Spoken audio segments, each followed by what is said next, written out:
Bismillahirrahmanirrahim. Assalamu alaikum. My name is Ali Reza and welcome to Pen Gravity. Dawn newspaper इसके हम editorial और opinion का analysis कर रहे थे। ये सीरीज कंटिन्यू थी with practice question and today is 1 December 2023।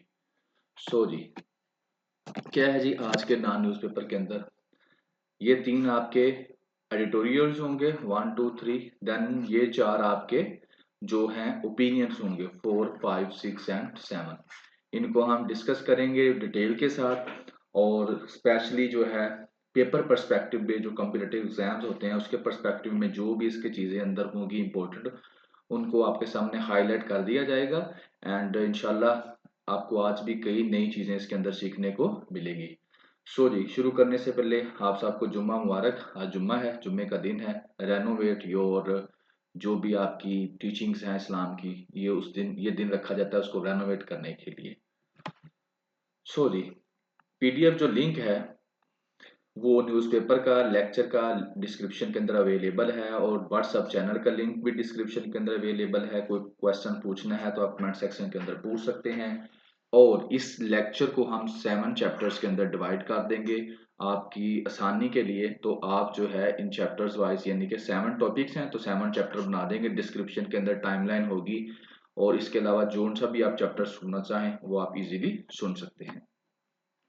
And being a part of our team, being a part of Pen Gravity team, ये आप लोगों की रिस्पॉन्सिबिलिटी है। ये आप लोगों ने ज़रूर करना है। कमेंट ज़रूर किया करें, बताया करें जो आपकी प्रॉब्लम्स हैं। आपको अगर समझ नहीं आ रही तो भी हमें बताएं, हम इसको और बेहतर करने की कोशिश करेंगे। ये जी स्लाइड है, जो नए बच्चे हैं उनको बता दूं, पुरानों को जो हमारे स्टूडेंट्स हैं उनको पता है। करंट ग्लोबल इशू जो कंटिन्यू हैं उनकी ये एक लिस्ट है। ये सारे हमने डिस्कस किए हुए हैं। आप भी इनको जो है अगर आपने नहीं सुना तो प्रीवियस लेक्चर सुन सकते हैं। अदरवाइज ये करंटली जो चल रहे हैं global issues and these are जो करंटली चल रहे हैं आपके नेशनल लेवल के ऊपर इश्यूज, वो इनकी लिस्ट है जो अभी रनिंग में है। वैसे तो बहुत से इश्यूज हैं जो रनिंग के अंदर, उनकी बात कर रहा हूँ। सो जी, फर्स्ट जो आपका होगा वो है हाफ विक्टोरीज। ये है आपका फर्स्ट एडिटोरियल। क्वेश्चन जो टुडे होगा वो अभी थोड़ी देर बाद आपको मैं दे देता हूं, जो आज का क्वेश्चन होगा जिसके ऊपर आप लोगों ने कमेंट सेक्शन के अंदर एक्सप्लेनेशंस देने हैं। अच्छा जी, हाफ विक्ट्रीज पहले डिस्कस कर लेते हैं। हाफ विक्ट्रीज क्या है? बेसिकली हाफ विक्ट्रीज से वो जो डिस्कस करने जा रहा है वो जुडिशियल सिस्टम ऑफ पाकिस्तान को डिस्कस करने जा रहा है। इसके अंदर के पाकिस्तान का जो जुडिशियल सिस्टम है वो कितने उसके डबल स्टैंडर्ड्स हैं उनके ऊपर वो बात करेगा। करे क्या क्या बात, वो ये पिक्चर बताएगी आपको। इस पिक्चर के अंदर आप देख रहे हैं, ये पिक्चर उन्होंने बेसिकली रिप्रेजेंट किया है नवाज शरीफ साहब को कि एक जो एवन फील्ड केस था उससे उनको आज़ादी मिल गई है। एक केस रह गया है अल अजीजिया केस का, और जो उनके रास्ते में रुकावट है being a 4th prime minister of Pakistan. तो जैसे ही इससे भी आज़ादी इनको मिल जाएगी, so we can fly and move toward 4th prime minister of Pakistan. Elections में जाएंगे इंशाल्लाह। इसके बाद वो इनका ये रुकावट है ना कि आप इलेक्शंस में नहीं जा सकते, तो बिफोर इलेक्शंस ये वाली रुकावट भी खत्म हो जाएगी। ये वाली रुकावट फिलहाल जो है कल खत्म हो चुकी है एमन फील्ड केस की। तो इसके ऊपर जो है वो बात करेगा। अभी जो एडिटोरियल हम डिस्कस करेंगे इसके ऊपर वो बात करेगा कि यार ये क्या मजाक है, पहले इसी के ऊपर सजा दे दी, अब इसी के ऊपर छोड़ भी दिया है। तो बहरहाल वो एक अलग डिस्कशन है, वो हम उधर करेंगे। अब आप लोगों के लिए जो क्वेश्चन है वो ये है कि एमन फील्ड केस क्या है। ये आप लोगों ने हल्का सा कहीं से पढ़ना है और 2-4 सेंटेंसेस के अंदर बताना है। अल अजीजिया केस भी क्या था ये आपको पता होने चाहिए कि ये केसेस क्या थे। पेपर में ये नहीं मैं कह रहा कि पेपर वाला आपसे पूछेगा ये कौन कौन से केसेस हैं, but being a part of Pakistan आपको पता होना चाहिए कि ये केसेस क्या थे। ठीक है, तो इन केसेस के बारे में आपने पढ़ना है और कमेंट सेक्शन के अंदर आप लोगों ने हल्का सा इसका व्यू देना है कि ये मुझे ये समझ आई है इन केसेस से। तो जी ये आपकी आज की जो है ये असाइनमेंट है, क्योंकि थोड़े दिनों बाद ये केस भी खत्म होने वाला है इंशाल्लाह। क्योंकि जो नजर आ रहा है वो यही नजर आ रहा है सबको, और आप देखेंगे भी ये खत्म हो जाएगा। कहता क्या है वो? कहता वो ये है कि पाकिस्तान का जुडिशियल सिस्टम डिस्कस करता है। कहता नवाज शरीफ साहब एमन फील्ड केस के अंदर उनको 5 साल पहले ये फैसला किया गया, इसी केस के अंदर फैसला करके उनका पॉलिटिकल कैरियर खत्म कर दिया गया और अब जो है उनको आज़ाद कर दिया गया इसी केस से। केस एंड हो गया, कोई सजा भी नहीं दी, बस एक पेन के एक स्ट्रोक से केस खत्म हो गया। अब बेसिकली वो क्वेश्चन ये करता है कि क्या उस वक्त के जो जज थे वो गलत थे या जो आज के जज हैं वो गलत हैं, कौन गलत है, ठीक है। या वो कहता है कि क्या नैब जो थी उस वक्त तो बड़ी इनके पीछे चढ़ी हुई थी, क्या अब नैब का जो इंटरेस्ट है वो शरीफ फैमिली से खत्म हो गया, अगर खत्म हो गया तो क्यों खत्म हो गया।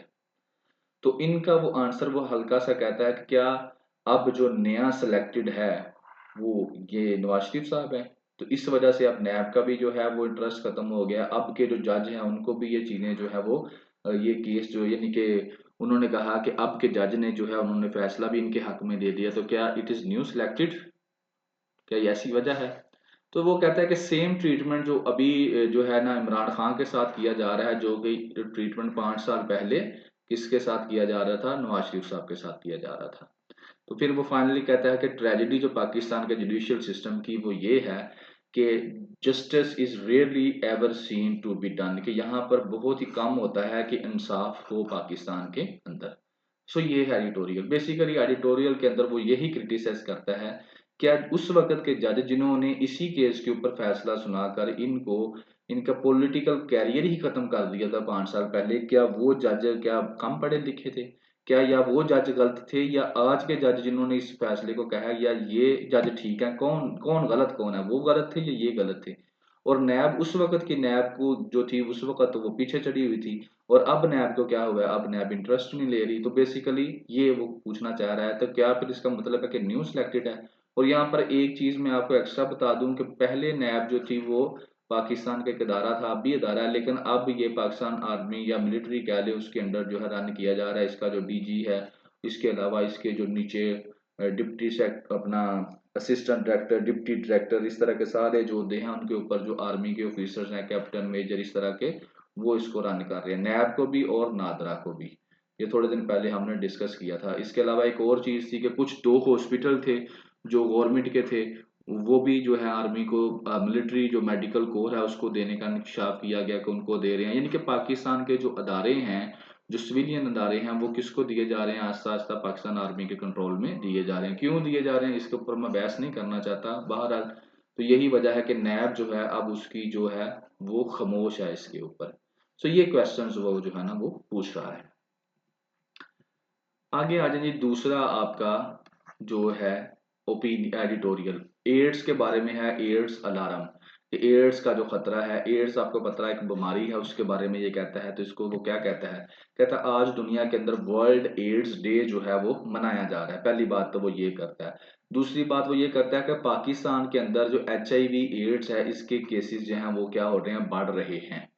अब वो कहता है HIV बेसिकली है क्या, ये ट्रांसमिट होता है एक बंदे से दूसरे में, ट्रांसमिटेड थ्रू कैसे, बॉडी फ्लूइड से, बॉडीली फ्लूइड, फ्लूइड जिसे आप लिक्विड कहते हैं, उससे क्या होता है ये एक दूसरे से ट्रांसफर होता है, जैसे आप इंजेक्शन लगा लें, ठीक है ना, जैसे आप किसी का रेजर इस्तेमाल कर लें, या आप फॉर एग्जांपल एक फीमेल है उसको क्या है अगर उसको ये एड्स है, तो वो क्या है उसके साथ कोई दूसरा इंसान जो है, कोई दूसरा मर्द, ये जो जैसे आपको पता है सोसाइटी में हो रहा है, एक एक अपना इंटरकोर्स वगैरह कर ले, तो उससे क्या होता है, यानी कि जिससे जिनसी ताल्लुकात जो है, गैर जिनसी ताल्लुकात, इलीगल किस्म के जो रिलेशंस होते हैं, तो उससे क्या होता है एक जिस्म के जो फ्लूइड है दूसरे जिस्म में मुंतकिल होता है, एक जिस्म से जो है ये वायरस दूसरे में मुंतकिल होता है। तो ये होता है, यानी कि इस तरह से ये ट्रांसमिट होता है from one person to another person. तो इससे होता बेसिकली ये है कि आपकी जो एबिलिटी होती है ना डिफेंड करने की, यानी कि आपकी जो वाइट सेल्स है ना बॉडी के अंदर, जो आपकी आर्मी है बॉडी के अंदर जो डिफेंड करती है बाहर से आने वाले डिसीजेस को, तो वो क्या हो जाती है, वीक हो जाती है। तो उससे फिर क्या हो सकता है कि अगर आप उसका ट्रीटमेंट नहीं ना करवाते, तो आपकी जो बॉडी है उसका डिफेंस सिस्टम कंप्लीटली तौर पर खराब हो खत्म हो जाता है, और फिर एक छोटी सी बीमारी भी अगर आपको लगती है ना तो वो भी आपके लिए खतरनाक साबित हो सकती है। तो ये होता है HIV एड्स से। डाटा जो है यूनाइटेड नेशन एड्स का वो क्या कहता है, वो ये कहता है कि पाकिस्तान के अंदर केसेस जो हैं वो बढ़े हैं, कैसे बढ़े हैं कि 75,000 केसेस थे 2010 के अंदर, और ये इंक्रीज होकर अब कितने हो गए हैं, 2,70,000, यानी कि 2.7 मिलियन केसेस हो गए हैं। पहले कितने थे, ओनली 75,000। तो 2022 के अंदर आप समझ लें इसके अंदर 2 लाख का इजाफा हो गया है। तो ये कहता है, इंडिकेट क्या करता है कि हम लोगों ने जो रिस्पॉन्स दिया है ना इसको वो बिल्कुल ना होने के बराबर दिया है। तो चैलेंजेस कहता है कौन कौन से हैं, चैलेंजेस में क्या है, एक सबसे बड़ा चैलेंज ये है कि लोगों को अवेयरनेस ही नहीं है इसके बारे में कि उनको HIV स्टेटस एड्स हो गया है नहीं हो गया, या ये क्या है क्या नहीं है। तो सबसे बड़ा ये चैलेंज है, और इस चैलेंज की वजह से क्या है, जो वुमेन्स हैं और बच्चे हैं उनके अंदर भी तादाद बढ़ रही है और ये ज्यादा खतरनाक है। बच्चों औरतों के अंदर ये जो है वो 2010 के अंदर सिर्फ 9000 औरतें थी जिनको ये HIV एड्स था, और ये बढ़कर जो है 49,000 हो गया है 2022 के अंदर। इसी तरह अगर बच्चों की बात की जाए तो उनको 830 सिर्फ बच्चों को था 2010 के अंदर, और बढ़कर अब ये 67,000 हो गया है 2022 के अंदर। तो अभी मैं ये नहीं कहता आप ये सारे के सारे फैक्ट्स एंड फिगर्स ज़बानी याद करें, ये ज़रूरी भी नहीं है ज़बानी याद करना। आपको बस इतना पता होना चाहिए कि HIV केसेस जो हैं उसके जो हैं इंक्रीज हुए हैं, पाकिस्तान के अंदर जो है केसेस इंक्रीज हुए हैं। ग्राफ याद कर लें कि ये वाला अगर आपको याद रह जाता तो वेल एंड गुड है, अगर ये भी याद नहीं रहता तो it's not a big deal. ना तो वो आपको ऑब्जेक्टिव में पूछने वाला है और ना ही वो आपको सब्जेक्टिव में कहीं पूछने वाला है कि ये आप लोग बताएं। ये एक्स्ट्रा है, ठीक है ना, एक्स्ट्रा खूबसूरती है पेपर की, खास तौर पे सब्जेक्टिव की, अगर आप इसको बताना चाहें। अदरवाइज याद करने की जरूरत नहीं है, बस आपको इतना पता होना चाहिए कि HIV एड्स जो है उसके केसेस जो हैं वो पाकिस्तान के अंदर बढ़े हैं, कम नहीं हुए। और उसकी रीजंस क्या है, सबसे बड़ी जो है लोगों के दरमियान अवेयरनेस ही नहीं है। और फिर वो आगे कहता है पाकिस्तान जो, एक और भी आगे बात करता है कि पाकिस्तान अभी भी रिलाय कर रहा है किसके ऊपर, फॉरेन डोनर्स के ऊपर। HIV प्रोग्राम जितने भी चल रहे हैं आपको पता है, WHO वर्ल्ड हेल्थ ऑर्गेनाइजेशन जो है वो इनको रन कर रही है, तो पाकिस्तान अभी भी सीरियस नहीं है, यानी कि फॉरेन डोनर के ऊपर इसको चला रहा है। तो अब क्या है कि गवर्नमेंट को चाहिए कि वो अब फाइनेंशियली ओनरशिप जो है ना वो खुद ले ले, यानी कि अपने पैसों से भी क्या है ये काम करना शुरू कर दे, इसकी इंपॉर्टेंस को समझे। आगे वो कंपैरिजन करता है पाकिस्तान का इंडिया के साथ। तो कंपैरिजन में वो ये कहता है कि इंडिया में जो है ना इन केसेस की कमी आई है, पाकिस्तान में तो ज्यादा हुए हैं लेकिन इंडिया के अंदर ये केसेस कम हो गए हैं। और कम कितने हुए हैं, उनके जो थे 1,20,000 से 2010 के अंदर, जो कि रिड्यूस होकर कितने हो गए हैं 66,000 इन 2022। और अगर पॉपुलेशन का आप कंपैरिजन करें तो मैं तो समझूंगा कि उनकी एक विक्ट्री है बहुत बड़ी। हमारी तो पॉपुलेशन सिर्फ तकरीबन 24 to 25 करोड़ के करीब है, और उनकी 124 यानी कि 1.25 करोड़ से भी ऊपर है, हमसे वो 1 अरब ज्यादा है। तो आप खुद देख लें कि उनके कितने हैं, 1,20,000 थे 2010 के अंदर, जो रिड्यूस होकर 66,000 रह गए हैं, यानी कि तकरीबन हाफ हो गए हैं। और हमारे कितने टाइम्स वहां बढ़ गए हैं। तो बहुत अच्छी अचीवमेंट है ये जी इंडिया वालों की, ये वाली जो है कि उनके कम हुए हैं। अब वे फॉरवर्ड्स क्या है, वे फॉरवर्ड में ये है कि मेंटल हेल्थ सपोर्ट होनी चाहिए। आप जो है लोगों को, यानी कि जो मेंटली डिस्टर्ब है उनको भी सपोर्ट करें, क्योंकि बात बात आपने देखा है कि वो वाली औरतें जो कि मेंटली तौर पर डिस्टर्ब होती हैं अक्सर उनका जो रेप कर दिया जाता है, और ये एक सोसाइटी के अंदर बड़ी बुरी आदत है, ठीक है ना, तो ये चीज़ देखनी चाहिए। और इसके अलावा इन इन्फेक्शन जो है वो मेडिकल फैसिलिटीज के अंदर उसको कंट्रोल किया जा सकता है। जैसे जो सिरिंज होती है जिसको हम कहते हैं इंजेक्शन कहते हैं, जो सिरिंज यूज की जाती है एक पेशेंट से दूसरे पेशेंट में, इसी तरह से दूसरे कई मेडिकल के जो हैं अपना मुख्तलिफ किस्म के जो यूज किए जाते हैं, ये वाले औजार वगैरह जिनको आप लोग बोलते हैं, तो वो भी क्या किए जाते हैं, उनको प्रॉपरली वॉश आउट किया जाए, प्रॉपरली उनको मेडिकली ट्रीटमेंट उनका किया जाए, जरासीम का मेडिसिन यूज की जाए। तो उससे भी क्या होगा कि ये मेडिकल फैसिलिटीज के अंदर जो है ये फिर क्या होगा, फैलेगा नहीं ये वाला एड्स जो है।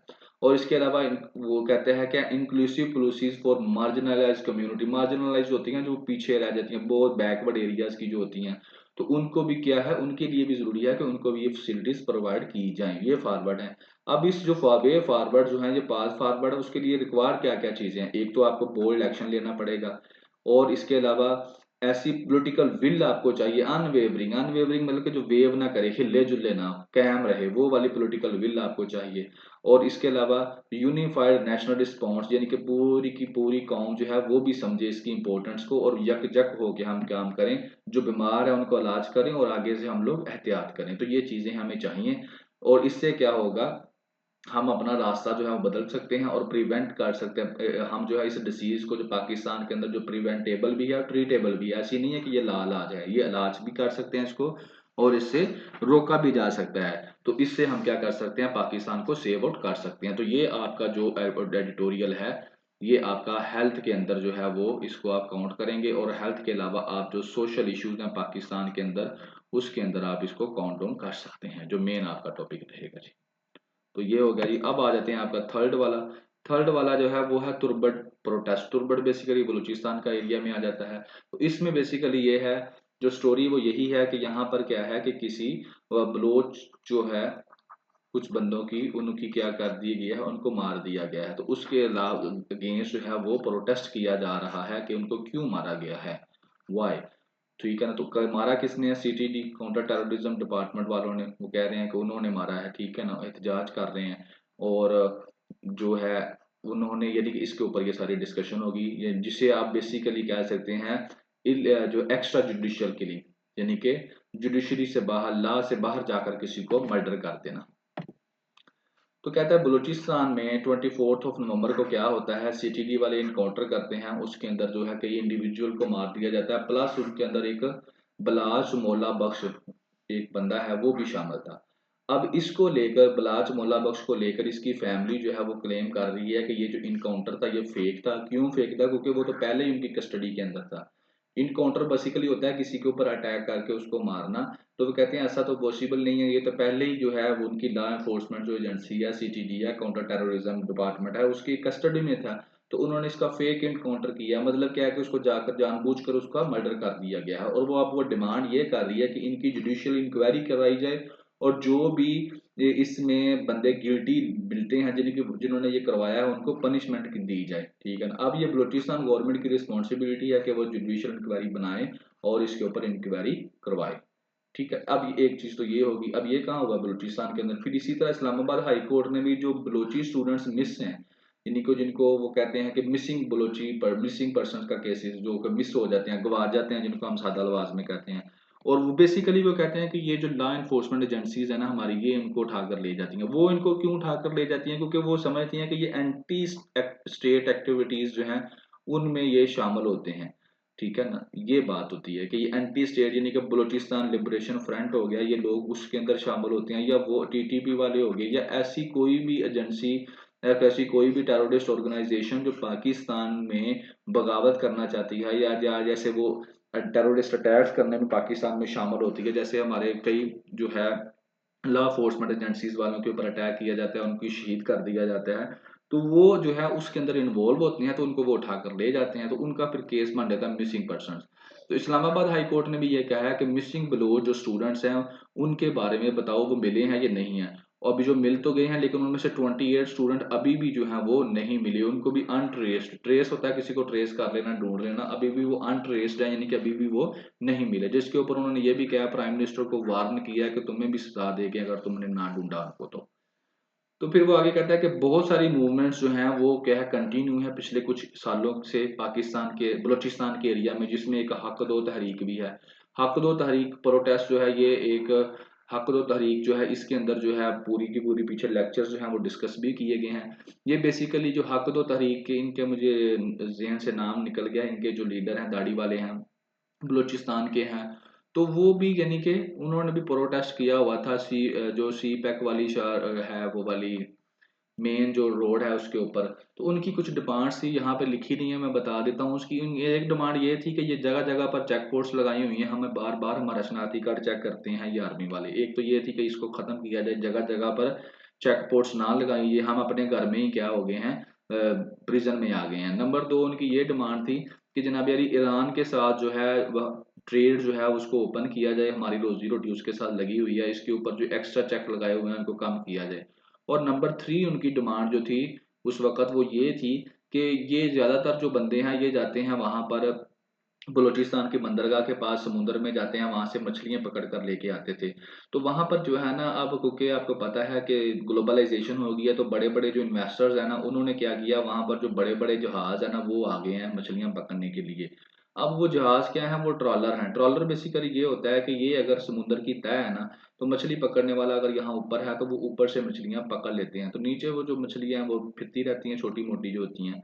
अब ट्रॉलर क्या करता है, वो नीचे से जमीन से रगड़ कर ले जाता है सारा कुछ। और ट्रॉलर जो है बाय लॉ जो है वो जो है इलीगल करार दिया गया है, वो इस्तेमाल नहीं करना चाहिए। क्यों नहीं करना चाहिए? एक तो वो छोटी बच्चियां भी, बच्चे जो होते हैं उनको भी पकड़ लेता है, और दूसरी जो कई दूसरे जो फिशी अपना सी एनिमल्स होते हैं जो कि ज़रूरी नहीं भी होते, उनको भी रगड़ के अपने साथ ले जाता है, इरोड कर देता है, और साथ में साथ जो इसका नीचे वाला इकोसिस्टम है उसको भी तबाह कर देता है। तो उसको वो डिमांड कर रहे थे कि ये जो ट्रॉलर है ना इनको रोकें। क्यों रोकेंगे? कि हर एक चीज़ ये पकड़ कर ले जाते हैं, तो हमारे लिए मछली वहाँ पर बिल्कुल नहीं बचती, तो हमारे रोज़गार को उससे क्या है, खतरा है। तो लिहाज़ा आप क्या करें, इन ट्रॉलर को भी रोकें। तो ये इनकी डिमांड्स थी, हक दो जो है तहरीक वालों की।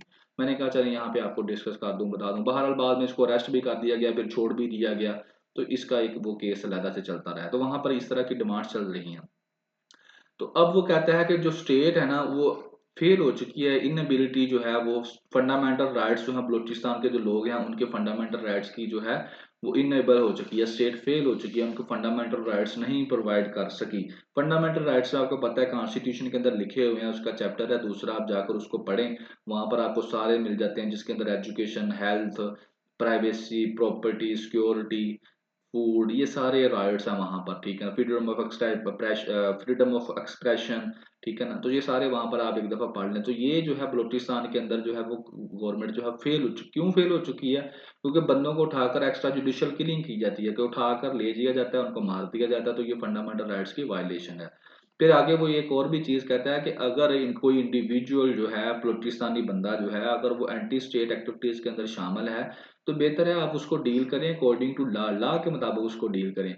ये एक्स्ट्रा जुडिशियल जो किलिंग आप कर रहे हैं उनसे कभी भी बलूचिस्तान के अंदर जो है वो स्टेबिलिटी नहीं आएगी, बल्कि और मोर अनस्टेबल होगा पाकिस्तान और बलूचिस्तान, और बलूचिस्तान अनस्टेबल होगा तो अल्टीमेटली पाकिस्तान भी अनस्टेबल होगा।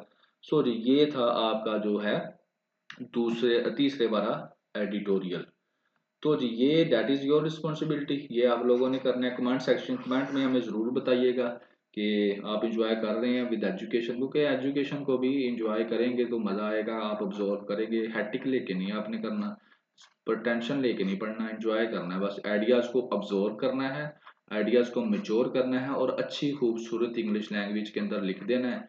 ये दो काम कर लें तो ये CSS और ये PMS हुआ पड़ा समझे अपना, ठीक है ना। मेच्योर होने चाहिए आपके आइडियाज, और प्लस फिर उनको आपको एक्सप्लेन करना आना चाहिए, बोलना भी आना चाहिए अच्छी लैंग्वेज के अंदर, और रेलिवेंट तरीके के साथ, और लिखना भी आना चाहिए अच्छी लैंग्वेज के अंदर। तो बस समझ लें CS हो गया। कमेंट सेक्शंस के अंदर आप लोगों ने राय जरूर देनी है अपनी, और जो क्वेश्चन आपको दिया गया है उसके बारे में आप लोगों ने जरूर जो है वो रिप्लाई देना है अच्छी लैंग्वेज के अंदर। कोशिश करें कि वो आप उसको ऐसे ही समझें कि आपकी इंग्लिश राइटिंग की प्रैक्टिस हो रही है। चलें जी आगे चलते हैं। अब अपने ओपिनियंस की तरफ। ओपिनियंस के अंदर जो फर्स्ट वन ओपिनियन है रोबोटिक प्रायोरिटीज। रोबोटिक प्रायोरिटीज के ऊपर जो है ये बेसिकली फोर्थ नंबर होगा हमारे लेक्चर का, फोर्थ चैप्टर होगा। रोबोटिक प्रायोरिटीज बेसिकली हेल्थ से रिलेटेड था, रोबोट से सर्जरी करना। तो ये हमने पीछे एक एडिटोरियल डिस्कस किया था, उसी एडिटोरियल को लेकर अब उसने ओपिनियन में इसको शिफ्ट कर दिया है।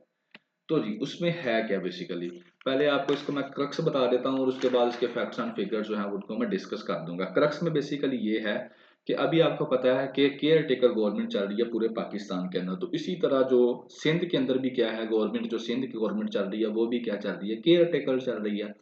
तो वहां पर होता ये है कि वो कहते हैं, जो CM साहब है ना केयर टेकर सिंध के, वो ये कहते हैं कि हम 4 जो है ना रोबोट जो है, जो मशीनें हैं उनको परचेज करें। कौन सी वाली मशीनों को परचेज करें? वो वाली मशीनें जो क्या करती हैं, आपकी सर्जरी करती हैं, रोबोटिक मशीनें, ठीक है ना। तो उनको क्या करें, परचेज करें। लेकिन जो हेल्थ केयर के जो मिनिस्टर थे ना, उन्होंने ये प्रपोजल क्या कर दिया, रिजेक्ट कर दिया। क्यों रिजेक्ट कर दिया?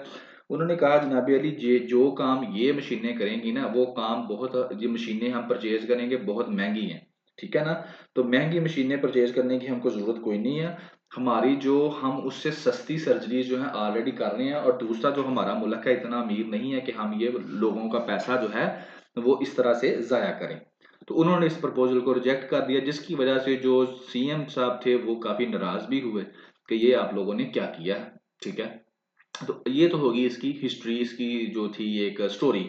अब इस स्टोरी के बाद क्या होता है, एडिटोरियल वाला जो लिखता है वो ये लिखता है कि जनाबी अली जो कॉस्ट है ना इन 4 सर्जरी की, कि जितने पैसों की ये 4 सर्जरी रोबोटिक आने थे ना, सिस्टम आने थे, वो इक्वल किसके है, 1 साल की बेसिक हेल्थ केयर के, जो हम 1.15 मिलियन पीपल जो रूरल सिंध के अंदर है उनको प्रोवाइड कर सकते हैं।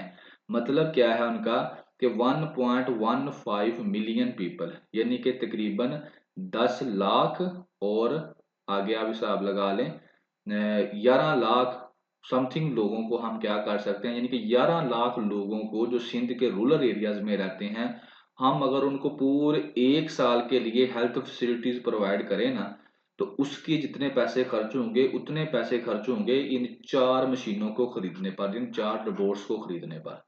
तो लिहाजा वो ये कहता है कि जनाब, ये वाला ओपिनियन वाला ये कहता है कि जो उन्होंने डिसीजन किया था ना, जो हेल्थ मिनिस्टर साहब ने डिसीजन किया है, डॉक्टर नियाज साहब ने, यहाँ पर कहता है उसने बिल्कुल सही डिसीजन किया है। ठीक है, ये तो होगी इसकी बात कि इतने पैसे जो हैं उससे हम इतने लोगों को क्या कर सकते हैं, पूरे 1 साल के लिए हम क्या कर सकते हैं, हेल्थ केयर की फैसिलिटी दे सकते हैं, जितने पैसों की हमने सिर्फ 4 रोबोटिक मशीनें खरीदनी थी, रोबोट खरीदने थे। अब इसके अंदर जो अगर मैं कहूँ पेपर पर्सपेक्टिव में वो क्या है, वो भी आपको बताता हूँ। उसमें यह सबसे पहली चीज जो पेपर पर्सपेक्टिव में है वो है इकोनॉमी। आप बता सकते हैं कि हम पाकिस्तान की इकोनॉमी की प्रॉब्लम में से एक बड़ी प्रॉब्लम ये भी है। वो मैंने ये स्टार में लिखा हुआ है, इसने बड़ी प्यारी ये लाइन लिखी थी, अभी आपको ये पढ़ के भी सुनाऊंगा कि क्या है कि जो हमारी प्रायोरिटीज है ना, वो जो है सही नहीं है। हम ये हिसाब नहीं लगाते कि क्या हमें ये चीज़ खरीदनी चाहिए या नहीं खरीदनी चाहिए, जो हमारी इकोनॉमी है वो इसको बर्दाश्त कर सकेगी या नहीं करने की अहलियत रखती। तो हम ये चीज़, इस चीज़ के ऊपर फोकस नहीं करते, जिसकी वजह से हम क्या करते हैं, लेविश चीज़ें जो आती है ना वो लेना शुरू कर देते हैं, हालांकि हमारे पास सकत नहीं होती, जिसकी वजह से हमारी इकोनॉमी जो है वो खराब भी हो रही है। तो इसके अंदर आप बिंग एग्जाम्पल इसको आप कोट कर सकते हैं, क्योंकि पहले भी 5 ऐसे रोबोट जो हैं वो वर्क कर रहे हैं पाकिस्तान के अंदर मुख्तलिफ डिपार्टमेंट्स के अंदर। ठीक है ना, तो आप यहाँ पे कोड कर सकते हैं कि प्रायोरिटीज सेट नहीं है हमारी, हमें जो चीज़ें चाहिए हमारी इकोनॉमी कहती है वो चीज़ें, तो वो हम नहीं लेते, हम दूसरी चीज़ें लेते हैं जो हमारी इकोनॉमी की सकत से बाहर है। तो इकोनॉमी पर्सपेक्टिव में आप इसको ऐड कर सकते हैं। हेल्थ के अंदर आप इसको अंदर ऐड कर सकते हैं, हेल्थ के अंदर आप बता सकते हैं कि पाकिस्तान का हेल्थ केयर सिस्टम जो है वो कैसा है और किस तरह से पैसों को ज़ाया किया जा रहा है, पाकिस्तान के अंदर सही जगह पे नहीं लगाया जा रहा, क्योंकि हमारे जो पॉलिसी मेकर्स हैं उनको जो भी इश्यूज हैं वो इतना समझदार नहीं है, या उनको जो टीम मिलती है वो इतनी समझदार नहीं होती, या वो करप्शन करना चाहते हैं। ज़ाहिर है इनको परचेज करके इन डिवाइसेस को कोई वो परसेंटेज लेना चाहते हैं, आई डोंट नो कि उसके अंदर क्या रीजंस हैं कि जिसकी वजह से वो पाकिस्तान के जो टैक्स पेयर्स के पैसे हैं उनको इस तरह से ज़ाया करते हैं। तो ये काफ़ी चीज़ें आप इसके अंदर लिख सकते हैं। तो बहरहाल पैसे, ये पहले शुरू वाली लाइन है, बेशक ये वाले दो मैं भी आपको उसको विजिबल करके दिखाता हूँ, आप बेशक इसको कॉपी पर राइट डाउन कर लें, ऐसे ही बहुत इंपॉर्टेंट है। उसके बाद ये स्टोरी जो मैंने आपको बताई है वो आपको बताएगा, और स्टोरी के बाद फिर वो आपको बताएगा रोबोटिक सर्जरी जिसके लिए हमने इसको खरीदा वो कैसे की जाती है। फिर वो आगे एक बड़ी अच्छी बात बताएगा, और वो बताएगा आपको WHO के मुताबिक कि डब्ल्यू बहुत सारी बीमारियां हैं, बहुत सारी दवाइयां हैं, बहुत सारी डिवाइसेस हैं वो जो यूज़ भी की जाती हैं, लेकिन हर मुल्क के पास सारी दवाइयां भी नहीं होती, हर मुल्क के पास सारी डिवाइसेस भी नहीं होती। तो WHO ने ना कुछ रिकमेंडेड की हुई हैं कि जनाब कम से कम ये वाली जो है ना दवाइयाँ आप ज़रूर ले लें, ये बड़ी इंपॉर्टेंट है। कम से कम ये वाली डिवाइसेस आप ले लें, ये बड़ी इंपॉर्टेंट है। इसके अलावा अगर आप नहीं भी ले सकते ना वक्ती तौर पर, तो कोई बात नहीं, आपका काम चल जाएगा। ठीक है ना, तो वो उसकी लिस्ट आपको देता है। और ये जो रोबोट वाली चीज़ें हैं ना, ये तो उसने आगे जाके आपको बताएगा कि यूके वगैरह जो बड़े डेवलप कंट्रीज हैं, उन कंट्रीज ने भी इसको रिजेक्ट करके रखा हुआ है यहाँ पर। वो भी कहते हैं कि जनाब इतना महंगा क्या जरूरत है लेने की, जब सस्ते से हम सर्जरी कर सकते हैं। ठीक है। हाँ, अमेरिका की वो बात करेगा, वहां पर भी पॉलिसी मेकर्स यही कह रहे हैं कि जनाबी अली ये गलत है। यहाँ पर एक बुक का नाम दिया जाएगा जिसके ऊपर रिसर्च है WHO के एक बंदे की, उसने भी यही कहा है कि ये पैसे जो हैं बिलियंस के हिसाब से ज़ाया होते हैं। तो USA वाले कहता है नो डाउट कि उनको रिसर्च करके बता भी दिया, लेकिन इसके बावजूद उनके डॉक्टर्स जो हैं या वो जो है ले आते हैं, वो एक अलग इशू है। ठीक हो गया जी, ये रहा इसका क्रक्स। अब मैं आपको अंदर जाके इसकी लाइट सी जो है वो चीज़ें बता देता हूँ। ये मैंने स्टार लगाया हुआ है, इसको बेशक आप इसी तरह कॉपी पे राइट डाउन कर लें, ये बड़ा ही प्यारा उसने लिखा होता है। वो कहता है कि वन रिसोर्सेज आर स्केर्स, जब आपके पास रिसोर्सेज थोड़े हों, पैसे थोड़े हों, तो जो प्रायोरिटीज होती है ना उनको सेट किया जाता है बड़ी एहतियात के साथ। ठीक है ना, to avoid compromising on necessities, यानी कि आपने कोशिश करनी होती है कि आपकी जो नेसेसिटीज हैं, जो जरूरियात हैं, उनके ऊपर आपको कंप्रोमाइज ना करना पड़े। ठीक है ना, तो this is a basic economic rule applicable to all spheres including health care. तो ये बड़ा प्यारा उसने लिखा है। कहता है कि जब आपके पास पैसे थोड़े हों, जब रिसोर्सेज थोड़े हों, तो आपको जो अपनी प्रायोरिटीज है ना उनको बड़ी एहतियात से सेट करना पड़ता है। और साथ में ये भी आपको अवॉइड करना पड़ता है कि कहीं जो है आपकी जो मेन ज़रूरियात हैं उनको तो नहीं कंप्रोमाइज़ आप कर रहे। और कहता है ये सिर्फ हेल्थ केयर सेक्टर के अंदर नहीं, हर एक जो विंग है, हर एक जो इकोनॉमी की जो स्फेयर है उसके अंदर जो है इसको अप्लाई किया जाता है। और यही बेसिक इकोनॉमी का रूल है, ठीक है ना। तो that is the rule of economy. आप लिख सकते हैं, इसको हेडिंग दे के लिख सकते हैं पेपर के अंदर, रूल ऑफ इकोनॉमी, ठीक है ना। हेडिंग सॉरी नहीं भी देनी, ऐसे में तो हेडिंग नहीं देते। रूल ऑफ इकोनॉमी आप मेन जो है आपका स्टांस होना चाहिए रूल ऑफ इकोनॉमी के ऊपर। रूल ऑफ इकोनॉमी क्या कहता है, ये कहता है रूल ऑफ इकोनॉमी, लेकिन हम क्या करते हैं उसको वायलेट कर रहे हैं। कहाँ पर वायलेट कर रहे हैं आप बता सकते हैं, हेल्थ केयर के अंदर हम उसको वायलेट कर रहे हैं। कैसे कर रहे हैं, रोबोट के जरिए से। आपका पैराग्राफ मुकम्मल हो गया। फिर आप कह सकते हैं जो डेवलपमेंट प्रोजेक्ट्स हैं उनके ऊपर आप बात कर सकते हैं कि कई डेवलपमेंट प्रोजेक्ट्स हैं उनकी जरूरत नहीं है पाकिस्तान को, लेकिन वो लगाए हुए हैं। क्यों लगाए हुए हैं, वो अपनी नाहली की वजह से हमने लगाया, जो कि रूल ऑफ इकोनॉमी की क्या वायलेशन है। और ये एक बड़ी वजह है जिसकी वजह से पाकिस्तान की इकोनॉमी सही नहीं हो रही। तो ये आप उसके अंदर इसको ऐड कर सकते हैं। आगे चलते हैं जी। आगे वो फिर आपको यही बताता जो मैंने आपको स्टोरी बताई है। इनकी प्राइस है 4.247 बिलियन, ये इतने की डील होनी थी। और ये डील जो है ये केयर टेकर गवर्नमेंट ने नहीं की, बल्कि जो आपकी प्रीवियस पाकिस्तान पीपल पार्टी की गवर्नमेंट थी वो ये डील करके गई थी। और जब वो वापस आएंगे तो उन्होंने ये डील मुकम्मल भी कर लेनी है, ये हमें को पता है। ठीक है, फिलहाल बाहर रोक दी है। तो इसमें क्या है कि 4 रोबोट्स लेने थे, दोबारा से रिवाइज हो जाएगी। अब आपकी 4 रोबोट्स लेने हैं जी, इतने पैसों के लेने हैं। और वो बेचने क्या है, एक जो है जनाब post graduate medical college centre में जाना था कराची में, दो लियाकत यूनिवर्सिटी हॉस्पिटल में जाना था हैदराबाद में, एक जाना था डम्बर इंस्टीट्यूट मेडिकल साइंस में। ये आपको याद करने की जरूरत नहीं है, यहाँ पे ये सारे जाने थे। अब कहता है रोबोटिक सर्जरी बेसिकली होती क्या है, ये जो रोबोट्स लेने थे ये होती क्या है। कहते हैं आमतौर पे जब आपको सर्जरी करते हैं तो आप क्या करते हैं, कट लगाते हैं पेट के ऊपर, ठीक है। उससे क्या होता है, ब्लड निकलता है। ऑपरेशन के बाद आपको दर्द भी होती है और इन्फेक्शन का भी आपको मसला डर रहता है, डेंजरस रहता है कि इन्फेक्शन भी हो जाएगा। लेकिन ये वाला जो काम है ना जो रोबोट से किया जाता है, इसे कहते हैं लेप्रोस्कोपिक सर्जरी। लेप्रोस्कोपिक सर्जरी इसको बोला जाता है।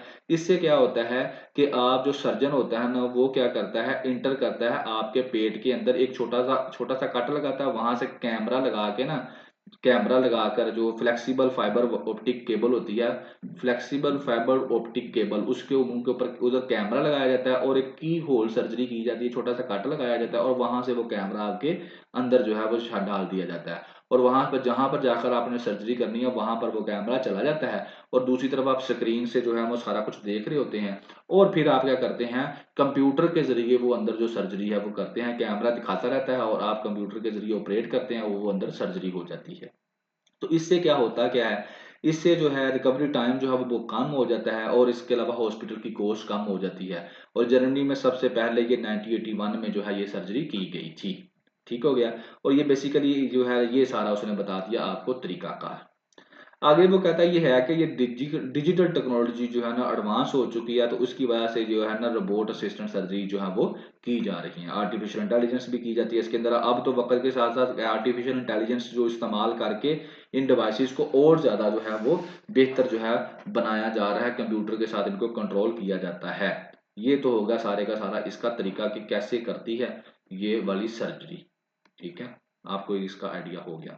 आगे चलते हैं। आगे वो कहता है इसको क्रिटिसाइज किया जो, हालांकि वो जो हाई इनकम कंट्रीज है ना उन्होंने भी इसकी जो कॉस्ट है उसकी वजह से इसको क्रिटिसाइज किया। यहाँ पर वो बात करता है अतुल गवांडे की, जो कि अमेरिकन सर्जन है और यूएस एड के अंदर वो असिस्टेंट जो है असिस्टेंट एडमिनिस्ट्रेटर भी है। उन्होंने अपनी किताब जो है the check list manifesto, the checklist manifesto how to get things right, उसके अंदर जो है उन्होंने बताया है कि ये जो सर्जिकल कॉस्ट है इसकी वजह से बहुत ज्यादा बढ़ जाती है। लेकिन इसके बावजूद कहता है कि यूएसए के जो हॉस्पिटल्स हैं वहां पर जो डॉक्टर्स हैं इसको इस्तेमाल कर रहे हैं।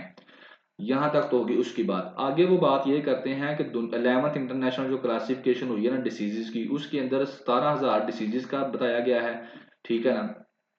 और उसके साथ साथ 6,000 जेनरिक मेडिसिन का बताया गया है और 4,000 मेडिकल जो है एंड सर्जिकल प्रोक्यूरमेंट डील्स का बताया गया है। ठीक है ना। यानी कि ये चीजें हैं जिस जो उसके अंदर लिस्ट आउट की गई हैं। अब हेल्थ केयर सिस्टम के अंदर ये होता है कि इनमें से कुछ ना कुछ को चूज करना होता है। ठीक है, ये जो लिस्ट बताई गई है ना इसमें से चूज करना होता है। ठीक है ना, pick and choose from this तो ये एक बहुत बड़ी एक कह लें कि मार्केट होती है। तो यहाँ से अब ये जो है कैसे चीज को चूज किस चीज को चूज किया जाए, ठीक है ना।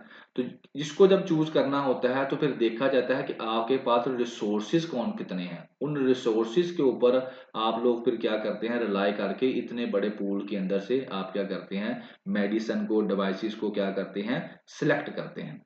तो प्रोड्यूसर्स एंड सप्लायर जो होते हैं ना, वो तो चाहते हैं कि हमारे ही इंस्ट्रूमेंट खरीदे जाएं, हमारी ही मेडिसिन खरीदी जाए, ज़ाहिर है बिजनेस है, तो वो तो अपनी ही चीज़ को जो है ना वो करेंगे ना कि हमारी खरीदी जाए।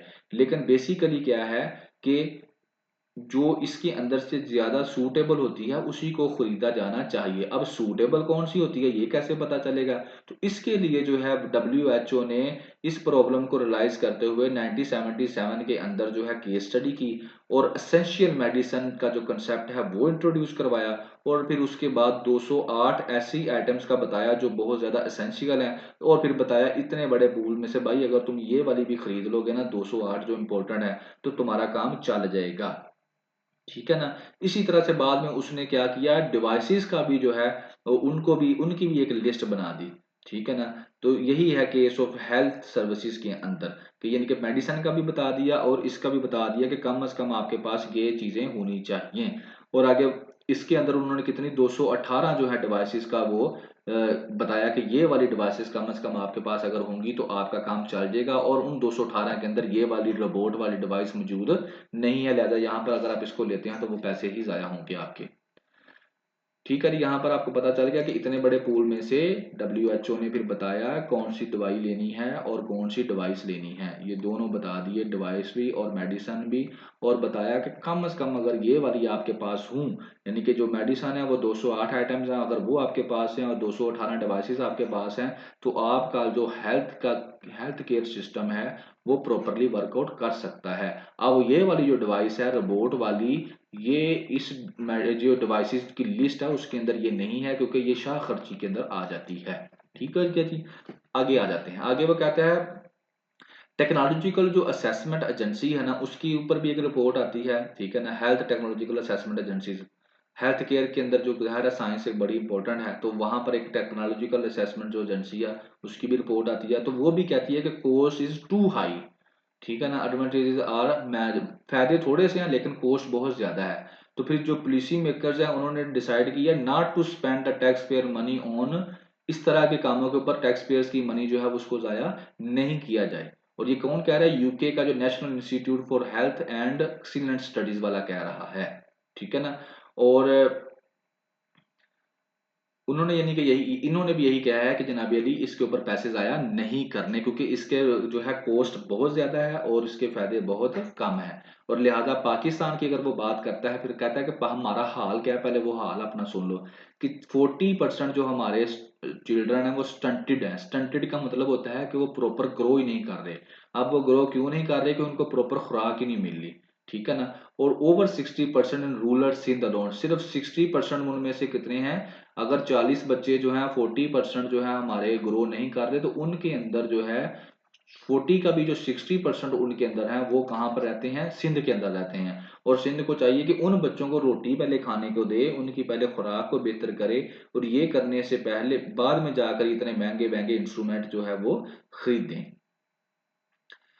और आगे फिर वो फाइनली वो यही कहता है, यहाँ पर मैंने स्टार लगा दिया है, वो कहता है instead of buying 4 robotic surgical system इतने पैसों के 4.247 बिलियन रुपीस के, तो क्या इसको इस्तेमाल किया जाता है as a package of 88 highly prioritised essential health services to 1.15 million people for 1 year. यानी कि अगर सिंध के लोगों की हम बात करें तो यानी कि 1.15 मिलियन पीपल लोगों को अगर आप 88 हेल्थ फैसिलिटीज जो हैं वो प्रोवाइड करें ना, हाईली प्रायोरिटाइज जो है ना, पैकेज ऑफ 88 हेल्थ प्रायोरिटाइज का, तो जितने पैसे खर्च होंगे वो पैसे होंगे 4.247 मिलियन, और इतने मिलियन के वो रिपोर्ट आ रहे हैं। तो लिहाजा वो कहता है जो डॉक्टर साहब जो है ना क्या हेल्थ मिनिस्टर हैं जो केयर टेकर डॉक्टर साहब नियाज साहब, उन्होंने बिल्कुल सही किया, सही फैसला किया है। और फिर वो कहता है इसके अलावा ऑलरेडी हमारे पास 5 जो रोबोटिक सर्जिकल सिस्टम जो है वो मौजूद हैं जो कि सिंध गवर्नमेंट ने पहले से खरीदे हुए हैं, और इनमें से 2 जो है वो फेमस चैरिटी के हैं। लेकिन अब वो कहता है कि अब देखते हैं कि नेक्स्ट मिनिस्टर क्या डिसाइड करता है, जो इसके बाद इलेक्शंस के बाद आता है वो मिनिस्टर क्या डिसाइड करता है। इसने तो बहरहाल पोस्टपोन कर दिया है, लेकिन पोस्टपोन करना कोई हल नहीं है। हमको ऐसी चीज़ों को बिल्कुल एलिमिनेट कर देना चाहिए, ख़त्म कर देना चाहिए। तो जनाब ये था आपका हेल्थ प्लस इकोनॉमी का मिक्सचर, और आपको पता लग गया कि पाकिस्तान में पैसे कैसे ज़ाया होते हैं और क्यों ज़ाया होते हैं। उसकी सीधी सी मिसाल है कि बाई परसेंटेज इनको मिलती है, करप्शन होती है। वरना कोई भी अच्छा इंसान, कोई भी समझदार इंसान जो है, अगर उसके पास खाने के लिए पैसे नहीं है ना, तो वो जाकर घर पर लेंटर नहीं डालेगा, पहले अपने बच्चों को खाना खिलाएगा। चले जी आगे चलते हैं। आपका किया गया हमारा ये फिफ्थ चैप्टर जो होगा वो होगा ओपिनियन का, पोल चैलेंजेस आफ्टर द डल्यूज। डल्यूज कहते हैं एक फ्लड को। यहाँ पर वो बड़ी अच्छी बातें करेगा और बड़ी समझदार बातें करेगा, मजा आएगा इंशाल्लाह इसके अंदर भी। यहाँ पर वो बताने वाला है आपको इलेक्शंस जो पाकिस्तान के अंदर होने वाले हैं फरवरी में। अब इन इलेक्शंस को वो कनेक्ट करेगा फ्लड्स के साथ जो 2022 में आए हैं उसकी तबाही के साथ, कि किस तरह से ये जो इलेक्शन होने जा रहा है पाकिस्तान के अंदर, ठीक है ना, तो फ्लड्स की वजह से ये इलेक्शन किस तरह डिस्टर्ब होगा। लोग वोट नहीं डालने आएंगे, और कई डालने आएंगे उनका वोट डाला ही नहीं जाएगा, ठीक है, रजिस्ट्रेशन नहीं होगी उनकी। तो इलेक्शंस के रिजल्ट के ऊपर इसका असर पड़ेगा। तो ये वो बात करने जा रहा है। और इसके अलावा वो एग्जांपल देगा आपको कई कंट्रीज की, कि वहां पर भी इस तरह की प्रॉब्लम्स आई, और उनमें से कुछ का तो ऐसे ही काम हो गया, ऐसे ही उन्होंने इलेक्शन करवा दिए जैसा भी रिजल्ट रहा। लेकिन कुछ ने, जिसमें से तुर्की है, उन्होंने कुछ मेयर्स किए ताकि हमारे इलेक्शन अर्थक्वेक के बाद जब उनके इलेक्शंस आए हैं, तो उन्होंने कुछ काम किया कि जिससे हमारे इलेक्शन जो है वो डिस्टर्ब ना हो। पाकिस्तान का केस डिस्कस करेगा, नादरा के बारे में बताएगा कि क्या नादरा की इतनी एफिशिएंसी है। तो बेसिकली क्या है, ये आपका डायरेक्ट कहां पर है, डेमोक्रेसी, ठीक है, इलेक्शन कमीशन ऑफ पाकिस्तान, और क्या इलेक्शन जो है वो फ्री एंड फेयर होने जा रहे हैं।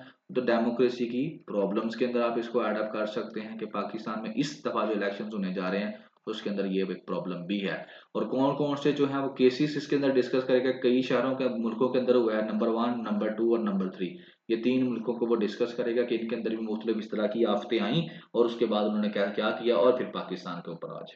तो ये रहा जी आपका क्रक्स। और आगे हम चलते हैं। अब आ जाते हैं हम मेन स्टोरी के ऊपर। मेन स्टोरी में वो क्या कहता है, मेन स्टोरी में वो ये कहता है जनाब कि फ्लड्स जो है वो 2022 में आए पाकिस्तान के अंदर।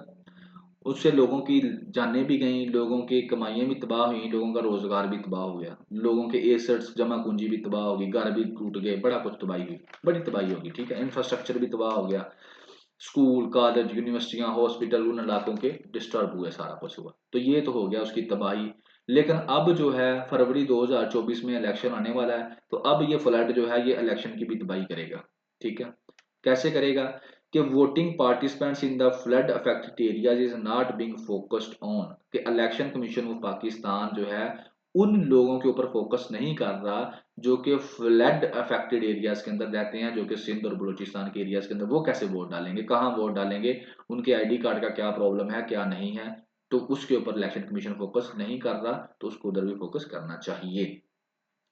फिर वो कहता है इसी तरह का जो चैलेंज है ना, ये बहुत सारे दूसरे मुल्कों ने भी फेस किया था, ठीक है ना। और international institute for democracy and electoral assistant, international institute for democracy और इलेक्टोरल असिस्टेंट जो है वो बताता है कि 28 ऐसे केसेस हुए हैं जिसके अंदर जो है इलेक्शन जो है 19 कंट्रीज के अंदर जो है 28 केसेस में ऐसे हुए हैं जिसके अंदर 19 कंट्रीज के जो अंदर इलेक्शंस है वो जो है इस वजह से डिस्टर्ब हुआ है। यानी कि जिसके अंदर जो नेचुरल जो नागहानी आफात है, नेचुरल प्रॉब्लम्स हैं, जैसे कि सैलाब का आ जाना, जलजले का आ जाना, सुनामी का आ जाना। तो ऐसे केसेस के अंदर 28 केसेस ऐसे हैं जिसकी वजह से 19 जो मुल्क हैं वो डिस्टर्ब हुए थे। तो पहली वो मिसाल आपको देता है साइक्लोन की, जो कि मोजम्बिकवा, मलाविया और जिम्बाब्वे में आता है, 2019 मई 2019 के अंदर आता है। और उससे 85,000 लोग जो हैं वो अपने घर उनके तबाह हो जाते हैं, डिस्प्लेस हो जाते हैं, अपने आइडेंटिटी कार्ड उनके गुम हो जाते हैं, वोटर रजिस्ट्रेशन कार्ड भी गुम हो जाते हैं उनके, ठीक है ना। तो इंफ्रास्ट्रक्चर भी तबाह हो जाता है इस साइक्लोन की वजह से। तो वो क्या होते हैं, इनएसेसिबल उनके लिए हो जाता है कि वो जाकर क्या करें, अपना जो है वोट कास्ट कर सकें। तो ये कब होता है, 2019 के अंदर, कहाँ, मोजम्बिकिया के अंदर, मलाविया के अंदर और जिम्बाब्वे के अंदर। फिर मार्च 2011 के अंदर जनाबी अली अर्थक्वेक आता है जापान के अंदर, और उसकी वजह से सुनामी भी आ जाता है, तो 15,000 लोग उसके अंदर मर जाते हैं। तो इलेक्शन था अप्रैल के अंदर, यानी कि मार्च के अंदर ये आ जाता है, अप्रैल के अंदर इलेक्शन था, 15,000 लोग जो है उससे डिस्टर्ब हो जाते हैं। तो अब वोटर रजिस्ट्रेशन की जो है वो मसला उनको सामने आ जाता है। इन्फॉर्मेशन नहीं मिलती उनको, कैंडिडेट्स को, कि जो क्या है उनके वोटर्स जो है अवेलेबल कहाँ पे हैं वोटर्स उनको, ठीक है ना। यानी कि उनको वोट डालने में बड़ा प्रॉब्लम जो है, पोलिंग स्टेशन को ढूंढने में, ठीक है ना। और कई ऐसे तो उनको वोट डालने की इजाजत ही नहीं दी, क्योंकि उनके पास वो वाला रजिस्ट्रेशन कार्ड या आईडी कार्ड नहीं था। इसी तरह फिर वो तुर्की की बात करता है कि तुर्की के अंदर भी अर्थक्वेक आता है फरवरी में, इसी साल आपको पता है फरवरी में अर्थक्वेक आया तुर्की के अंदर। तो उसके फौरन बाद जो है इलेक्शन भी था, तो तैयब उर्दुगान थे तुर्की के प्रेसिडेंट, उन्होंने कहा नहीं हम इलेक्शन करवाएंगे, और उन्होंने इलेक्शन करवाए भी, और वो इलेक्शन जीत भी गए। अगर पाकिस्तान होता तो हम लोगों ने बेशक उसको डिले कर देना था। अच्छा जी, तो पोल वहां पे करवाए गए मई के अंदर। तो वहां पे सुप्रीम इलेक्शन काउंसिल ने कुछ काम किए, चलो लोगों की फैसिलिटी के लिए। तो उन्होंने क्या किया, 100 के हिसाब से स्पेशल पोलिंग स्टेशन बना दिए लोगों के टेंट्स के अंदर और कंटेनर्स के अंदर, ताकि जो पोलिंग स्टेशन तबाह हो चुके हैं उनको रिप्लेस कर सकें। और इसके अलावा जो जिन लोगों के आइडेंटिफिकेशन जो डॉक्यूमेंट्स थे वोटर लॉस हो चुके थे, उनको जो है टेम्पोरेरी जो है डॉक्यूमेंट्स प्रोवाइड किए गए। तो ये क्या था, ये सारे काम से क्या गया, वोटर रजिस्ट्रेशन, वोटर लिस्टें तैयार की गई। तो इससे क्या हुआ, कुछ हद तक उसका अजाला हो गया।